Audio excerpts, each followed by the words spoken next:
Ladies and gentlemen, hello from the MLG studios here in New York City, and welcome back to Winter Season Showdowns. This is day number 2, and you should be excited to hear that because there's like, I could do the math, 28 days? Yes, there's 28 days of matches. This is only day 2 of 28 days, 5 p.m. Eastern, pretty much every single day, and select Sundays, weekends. If you have nothing to do, 5 p.m. Eastern, be here. majorleaguegaming.com or twitch.tv/MLGSC2, of course, VOD, youtube.com/official MLGSC2. By the way, I just looked at the subscriber count. We went up like 200. You guys are doing great. Keep subscribing, and you get more beta keys down there. I promise. Yes, you're currently watching Roro versus Hero. They are tied 2-2. This is going to be Game 5. The winner of this game will advance to the Winter Championships in Dallas, Texas. All expenses paid. If you're going, you get to meet them. You get to shake their hand, potentially, maybe get their autograph. But it all comes down to this game. So that being said, let's go ahead and jump inside game number 5 between Roro and Hero. Of course, very important game between these two guys. This is Game 5. Very unique map. Neo Bifrost. Might have seen it if you watch Pro League. Of course, my co-caster Nick is a little bit sick, so he has not been able to join me in these past 2 games. Hopefully, I'm doing okay. Of course, my name is axeltoss. My Twitter is axeltoss. Why don't you go ahead and throw a message to axslav on Twitter to get better soon. That being said, I think today's rules of engagement will be a rebroadcast because he is sick. So hopefully he gets better, and hopefully I'm doing okay solo casting these games. In the top right, we got the Red Zerg player 1 win away from advancing to the MLG Winter Championships, getting an all-expenses paid trip to the United States to play in a Heart of the Swarm exhibition tournament among the best players in the world. He is Roro from Samsung Khan. His opponent in the bottom left from CJ Entis, one of the best Protoss players in the world, one of the classiest and handsomest guys in the world as well. He is Hero, not to be confused with Liquid Hero. The game is Heart of the Swarm. I feel like, I'll be completely honest here, I feel like these guys have been focusing a tremendous amount on Wings of Liberty. Some interesting strategies, especially in that game number 3. Here's decision to go for the Vortex and the Archons, or the Mothership and the Archons. I'm wondering if you did not know about that, the Vortex has been stripped away from the Mothership very viciously. But this is a very important game, Game 5. Let's see what these two players do. We have Roro actually is forced to take his expansion over at this base at the middle right-hand side. And obviously you would rather take it there, but Hero placed a pylon there extremely early, so he's not able to do that. Meanwhile, Hero is going to take this backdoor expansion. Let's talk about this map a little bit. You guys may be new to it. In fact, this is my first commentary on this specific map. So I've seen it a few times in Pro League though. We got a ramp we got an entrance here that is not high ground aided. Of course, there's high ground here. I'm not sure if you can actually drop on that. Got some water. It's probably not swimmable. There is a backdoor entrance to this natural expansion, if you will, the backdoor expansion. Right here, you have to go all the way along.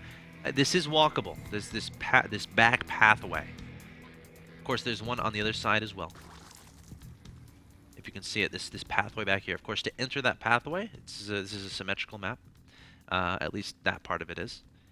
Got a ramp leading up here, and of course, there's a ramp right here to enter that long pathway. So, of course, we see Hero immediately walling that off. Doesn't want any pesky run-bys from the back door there. Hero going to be adding on a Stargate, going back to what he did in Game 1 and Game 2. To recap, Hero won Game 1, Roro won 2 games in a row.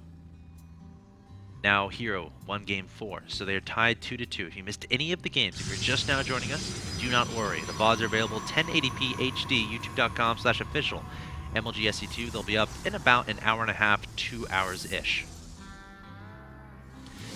2 gases being added onto the natural expansion. Already 2 gases in the main base. Hero going to be making a Phoenix. No Oracle play from him thus far.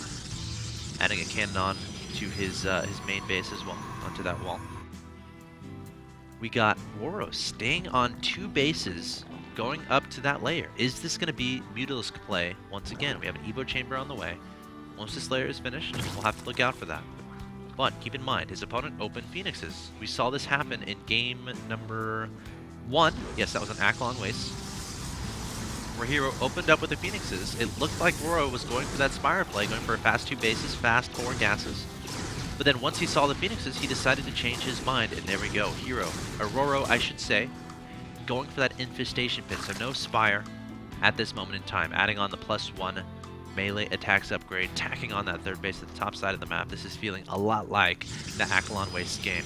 Hero immediately adding on that robotics facility. Continuing with the Phoenix production. Gonna get 3 on the field, I think. Yeah, has one the top left-hand side of the map here, scouting out for those overlords. Roro has a few links representing his map control here, but now that the Phoenix are in the air, they can start dealing with any stray overlords. Potentially try to pick up some links, though it's not exactly worth it. Rather spend your energy on picking up drones, perhaps. Taking down that overseer. Now, was Roro able to see the robotics? Was. So Roro was able to spot that robotics facility being made, so he can be aware of the potential transition into fast Colossi after this Phoenix play. 4 Phoenix are in production.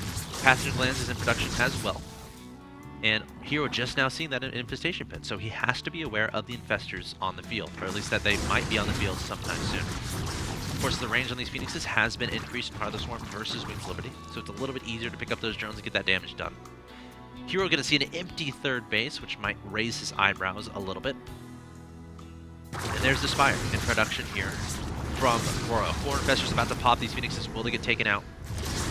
They're not in these eggs. The Infestors are not in the eggs at this base. I think they're all... There might be one here. No, there's not. They're all at the third base, but they're going to be marching up towards this main base to try to take down the Phoenixes. Hero has to be careful. Doesn't want to get those Phoenixes caught. Doing a great job with them so far. 7 workers killed. Units lost tab shows 656 to 150 in favor of the blue Protoss player. Meanwhile, Ling's trying to be annoying. Mothership Core coming out here saying, "Get out of here, Zerglings. I want to take my third base." And again, this is identical to Aklon Waste. It's pretty much the same game so far. We have Colossi in production. Thermal Lance on the way. Blink on the way. As well as +1 ground weapons. Third Nexus is in production. 1, 2, 3, 4 gateways. And continual pro production from Hero. So Hero does not want to go for that 2-base timing push. Instead, he's going to take that third base. Roro, were you able to spot that, my friend? No, he was not, but I think he can kind of assume, but he can't know for sure. So he still has to be aware of that 2-base potential all-in from Hero. Roro is starting to mix in a lot of those Infestors. Might tack on... Oh, he's actually going straight into Mutalisks. 9 Mutalisks on the way. Very interesting decision. Of course, if once your opponent sees your Infestors, they generally want to stop making those Phoenixes to go into those Colossi. Because if your Phoenixes get caught, guess what? They're all going to die for nothing, essentially, if a nice fungal growth gets off. So you go to Colossi to deal with the Infestors and potentially take your opponent off guard. However, a lot of Zerg players have been transitioning back into Mutas once their opponent stops making those Phoenixes. Because once they stop making the Phoenixes and you get about 20 Mutas on the field, 6 Phoenixes isn't going to be enough. 5 Phoenixes is not going to be enough unless, of course, you micro them perfectly. But it looks like Roro is mixing between them. Sending about 9 Mutalisks to his opponent's natural expansion. And there's nothing here to defend the Phoenixes all the way across the map. Probes, incredibly vulnerable, going to be running away, but a lot of mining time is lost. A lot of probes going down as well. And behind this, Roro going straight into that Infestor play. Trying to engage into the main base. There are some Stalkers there. Phoenix is returning. Uh-oh. There's no running for the Mutas. Okay, Hero's going to back up. He's not gonna pursue those Mutas across the map. Roro behind this, still no Hive, which is a little bit surprising for me. Maybe there can be a timing while your Mutalisks are doing damage to try to transition into those Warlords, at least get the Hive started so you can take one step closer to that transition. Because if the Mutas are attacking, your opponent is going to start preparing for them by either building additional Phoenixes or maybe investing to High Templar Archives, which means they wouldn't necessarily be attacking you, which means you might have a little bit of time to squeeze in some additional tech. 3 Corruptors on the way here from Roro. Continuing with that Infestor production, Phoenixes have to be careful. Don't want to get those fungled at this point. Oh, they're going to be turning around and trying to engage these mutas. Is that the right decision? The mutas going down incredibly fast here. Nice micro here from Hero. And yes, goodbye mutas. Great trade there from Hero. Oh, Infestors! Nice fungal. Only hitting 4 though. Infestors trying to retreat. There goes some Infested Terrans. Another fungal going down onto those 4 Phoenixes. Is this going to be enough to kill them? It might very well be. There's still plenty of fungals available here for these Infestors, and it looks like Roro is going to be successful in killing every single one of these Phoenixes. One last fungal. No. Okay, 1 Phoenix gets out alive. I respect that Phoenix. 8 kills to his name. He is a mentor. 18 HP. 44 Lings in production. 5 Corruptors in production here from Roro. Does he have a hive? Where's his hive? Where is it? I'm a little bit confused. Why there's no hive? Gotta get the hive to build those Broodlords. We'll keep an eye on that, I promise. We'll keep a close eye on that. Of course, might just get Corruptors for now to deal with the possible Colossus push. If you have no Corruptors to deal with those Colossus, you're probably going to die. Alright, so Hero's going to be adding on a 4th base here, walling off the area above his 3rd base with gateways and pylons, adding on a cannon there as well. Very nice SimCity here from Hero. There's that hive in production. 2-2 is on the way. +2 missile attacks, melee attacks I should say, is about to finish here from Roro. Let's look at that upgrades tab. Lots of juicy upgrades here. 2 melee for Roro. We got 2 weapons for Hero. 1 armor. Income tab shows 81 to 71 in favor of the Zerg player. Very close game we have in our hands. Roro prioritizing the gases at this point in time. He's on 4 bases. 5th base, that's going to be a decision to make. Probably this base at the bottom. Of course, in theory, you could take this base at the top. Of course, that brings you very close to your opponent's 4th base. So these guys are going to start fighting for control of the middle fairly soon. We'll have to see what kind of transitions happen. The hive, once that finishes, we're going to see a greater spire in production. Can Hero hit before the Broodlords come out? Remember, Roro could have theoretically squeezed out that greater spire, that hive a little bit faster. And we'll have to see if Hero can take advantage of the fact that his opponent just won't have Broodlords yet. That's one of the best times to push as a Protoss player. And that might be what he's going to potentially try to scout for with this War Prism. Going to drop down those Zealots, sees the hive. Can he spot the spire? I'm not even sure. There it is. I can click on it and find out where it is. There it is. At the 3rd base, but Hero is not going to be able to identify that just yet. Going to be dropping a bunch of Zealots into his opponent's main, into his opponent's natural expansion. Going to be engaging these drones, trying to get as much damage done as possible. Roro has some roaches back here, trying to scramble back to defend. Adding on a bunch of Spine Crawlers. Oh! That Spine Crawler gets away with 16 HP. We have Storm on the way from Hero. Greater Spire is halfway done. This would probably be the best time to push for Hero, I would think. Gotta be careful though. It's always dangerous when you're dealing with a lot of Infestors, a lot of Corruptors. But once those Broodlords get out, I feel like an air transition might be necessary. Tempests. Incredible tool against those Broodlords. But we saw Hero transition a little bit late in that game on Cloud Kingdom. Gonna be engaging with Zealots at this natural expansion once again. Roro trying to pull back these roaches to deal with this. A Spore Crawler desperately trying to do some damage to that War Prism. The War Prism is going to sneak away. It does have to be. Nidus is on the way here from Roro. Let's find out where it is. Right at his 4th base. I was building suspense, but it's not in his opponent's main base. It's not in his opponent's 3rd base. It's at his own 4th base, so potentially using that to reinforce a little bit faster. Alright, we have some units coming up to the top side of the map. Hero going to take this base fairly soon. Got Observer Speed on the way. And it looks like Broodlords will be able to join in on the fun. We got 3 Broodlords in production here from Roro. Plenty of upgrades in that production tab. Speed, we got +3 melee, +3 carapace, +2 flyer attacks, 3 Archons in production. What does Hero have in store for us? Meanwhile, Roro sticking with the tried and true Broodlord, Infestor, Corruptor. Oh, it looks like he's setting up for the Nidus. Setting up for that Nidus. There we go.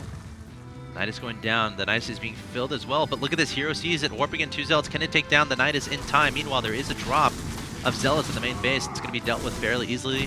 The Nidus will not end up finishing. Another Nidus being placed the left-hand side. Lots of units being packed into that Nidus, of course, as close as possible to this army. And of course, in between all of these, relatively close to all these hatcheries. So we can potentially rally straight to that Nidus. Nidus completing, but not quite completing. Another Nidus going in on the main base. Roro trying to make this work, but Hero's eyes are definitely being very active. His APM is up there. Take a glance at that. 410 average APM here for Roro. He's playing extremely fast, trying to make something happen. But keep in mind, he's only on 4 bases at this point. Only on 4 bases may sound weird, but keep in mind, his main base is about mined out. This base is getting close to mined out. So essentially he has probably about 2.5 mining bases. No drones at this base over here. Units still being sent into this Nidus canal. Nidus network, I should say. Roro trying to be cost efficient with his trades. Snuck an infestor in the back of this mineral line, throwing down some infested Darrens, but that's going to get spotted by a stalker. Neural Parasite about to finish. Some Lings swinging around at the top side of the map here to deal with these cannons. That's not going to work. And Hero sticking to Stalker Colossi Archons against a massive Broodlord Infestor army. This game, again, to remind you guys of this importance if you're just now joining us, the winner of this game will get an all-expenses paid trip to the Winter Championship event on March 15th in Dallas, Texas, to join the best players in the world in the Heart of the Swarm exhibition tournament. To join the 4 already qualified players from the last event: Life, Leenock, Flash, and Bomber. And of course to join Fantasy, who won the last game. Ooh, I love this. Hero spotting the Greater Spire, trying to get some damage done to that. But Transfuse is going to be too much from Roro. 23-minute mark of this game. This has been an epic series so far. Again, if you missed anything, youtube.com/official MLGSE2 is your source for every single VOD in 1080p HD from this winter season, from each of these winter season showdown matches. 5 Stargates finally in production here from Hero, realizing, you know what? I spotted his unit composition. I spotted Infestor Broodlord. I spotted all of these spine crawlers. There's absolutely no way I can engage that without some air units. Mothership in production as well. Hero warping in a bunch of zealots at his opponent's natural expansion. Spine's going to try to deal with that. Ling's going to be returning here from Roro. That shouldn't be too difficult at all to handle. Meanwhile, Broodlord is just attacking straight into the natural expansion of Hero. He's going to force some action. And remember, these air units are not on the field yet. So how does Hero deal with this? Of course, he's going to have to give up this expansion. And look at this, Roro going to be reinforcing with a Nidus. And how can Hero engage this Nidus? Well, with these Broodlords here, I'm not sure he can, unless he sacrifices a lot of units to kill it. Meanwhile, Roro going to be attacking to the top side of the map, trying to spread out Hero absolutely everywhere. Roro playing this phenomenally, knows how important this match is. Trip to the United States to play in the Winter Championships is at stake. 5 Infestors being unloaded here. Hero trying to come up with a way to engage this. Stargates are done. Nothing yet in production. Instead, prioritizing the air upgrades for now. Making some High Templars. Feedbacking some Infestors here. Blinking forward is Hero trying to take down the Infestor. Starting to target down the Broodlords. And now Hero's getting some trades that he's going to be okay with. Again, the production tab is going to be very important. What kind of reinforcements are we going to see from Hero? There we go. Void Rays. Carriers in production. Actually, he just canceled everything and remade everything. We got 5 Void Rays in production here from Hero. I gotta say, I like that decision. You gotta be careful about those Infestors, though. We'll have to see where Hero goes from here. Natural expansion taken out. Not too huge of a deal considering these minerals are already mined out. The big thing is these gases. Not going to be able to mine the remaining gases from there anytime soon. Hero trying to back away. Fungal's continuing to blanket on top of those Stalkers. Hero trying to come up with something to stop this attack. 6 Void Rays again in production here from Roro. He has the Nidus here. He can reinforce all day long. Why doesn't Hero just counterattack? People may be saying at home, well, guess what? Look at all these spines, even some Broodlords back here to help defend, even some Queens available for Transfuse. Void Rays, are they going to mix in on the fun? Not just yet. We do have 1 Void Ray there at the Stargate. 1 Stargate starting to get sieged up here. Nice storm onto the Broodlings. However, the Stalkers all getting fungal storms going on underneath the Broodlords. Hero backing away, moving forward with the Mothership. I guess he thinks he can use a Vortex, but there's no Vortex there. You get Vortex those Broodlords. That'd be great for him right now, but he can't do it. Here come The Void Ray is going to be attacking these Broodlords. Is this going to be enough? Hero trying to take out Roro's army, but Roro has so many Infestors, so many Broodlords. Supplies 173 to 160. This could be the final battle of the game. Colossi trying to deal with the Broodling Stalkers, trying to target down the Broodlords. Void Ray is doing a ridiculous amount of damage. Prismatic alignment needs to be used. Hit the E button, Hero, to get that bonus damage onto the armored Broodlords here. But the Queen's going to continue transfusing, and these Broodlords might end up dying. Hero with a great hold there, surprising his opponent with those Void Rays. And the bank behind this for Roro, 24k minerals, 18k gas. Meanwhile, Hero trying to secure the space at the top side of the map. Link's taking out that Nexus, starting to take down the gases and the pylon as well. Oh no, Broodlord's dying for free. Could this be what Hero needed? Roro has played this game so perfectly. 17 Overlords in production. All of his Overlords died to something, somewhere. There we go. Overlord's getting back out here. 4 more Corruptors in production. The bank isn't impressive at all for, honestly, either of these players. Let's look at the units really quick. That's income. Units. 10 Infestors. We got 6 Void Rays. 3 Broodlords, 16 Stalkers, 10 Infestors is a very strong amount. However, Hero's up 166 to 131 supply. The good news for Roro, though, he's got spines and he's got a lot of trying to move him over to the space at the bottom side of the map, trying to protect this space. Broodlord's going forward as well. Infestors here too. Prismatic alignment not being used by Hero. Hit that E button. Hit the E button. Hit the E button. Colossus coming forward. Hero might have too much, trying to overwhelm Roro. Can this be Hero's key to the MLG Winter Championships in Dallas, Texas on March 15th? Colossi trying to fry away the spines. Void Ray doing a ridiculous amount of damage from above. Stalkers targeting down the spines as well. Hero up 160 to 110 supply. 10 Infestors in production for Roro. Can that be the answer? I'm not so sure, especially with this many Colossi on the field. I feel like Roro needs Corruptors and he needs a lot of them. However, no gas in the bank, and Hero does it. Hero takes down game number 5.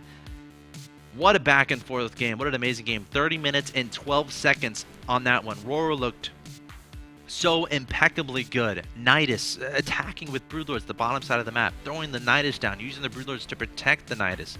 Counterattacking with Lings and Roaches to the top side of the map. Not letting Hero taking any more bases. However, Hero was transitioning into Void Rays, and they couldn't have come out at a better moment. Came out. Roro was not prepared, didn't have enough Corruptors, didn't have enough Infestors. Great feedbacks from Hero, and the Broodlords were completely vulnerable. Hero, even without Prismatic alignment, able to take down those Broodlords with the Void Rays, getting ridiculous damage done, and from there, Roro had no bank, trying to secure that base at the bottom side of the map. Hero realized, okay, if I let him get the space up, if I let him get all these spines here, it's going to be even more difficult for me to win this game. I have the advantage. I'm going to go for it. I'm going to push as hard as I can, and Hero able to make it happen, taking down Game 5 in this Winter Season Showdown. Day number 2, Roro versus Hero. Hero is your winner, taking Roro down 3-2. You're going to see him at the MLG Winter Championships, again, in Dallas, Texas on March 15th. That being said, that wraps up the day. Let's look at that fancy graphic we got going on to get a little recap going. And to tell you what's coming up, of course, Fantasy being taken out by Parting in game number 1 of this Winter Season Showdown. Day number 1, I should say. So Parting taking that victory. He will be at the Winter Championships. Terran falling, Protoss advancing. In day number 2, Roro versus Hero. Hero taking down Roro. Protoss advancing. Zerg getting eliminated. Great play there from here, of course. Coming up, we got Innovation versus TY tomorrow. That should be amazing. Hopefully, Nick will be feeling well enough to join me. Of course, unfortunately, he had to leave a little bit early, and of course, amazing. More and more amazing games going to be coming up. So, really awesome content here from the MLG Studios again every single day, 5 p.m. Eastern. And again, if you're just now joining us and you're like, what? I missed it. That's okay. We got your back in an hour or two. Or if you're watching the rebroadcast right now, if you missed any games, youtube.com/official MLG SC2 1080p HD. It's going to be there. It's going to be there very, very soon. Coming up next, we've got a rebroadcast of Rules of Engagement. Again, Nick is a little bit under the weather, so he won't be able to do a live show today. But again, looking forward, his plan is taking the matches from this tournament and analyzing them, each Rules of Engagement. So basically, today he was going to analyze yesterday's matches, Parting versus Fantasy, and tomorrow he was going to analyze today's matches. That might get changed up a little bit, but coming up next, it's going to be a rebroadcast, so please enjoy that. And again, tune in every single day at 5 p.m. Eastern, and select Sundays, of course, Saturdays, No broadcast, but again, a rebroadcast will be going on. So again, 5 p.m. Eastern tomorrow. I'll see you with the next match. Innovation versus TUI. My name is axeltoss. See you next time.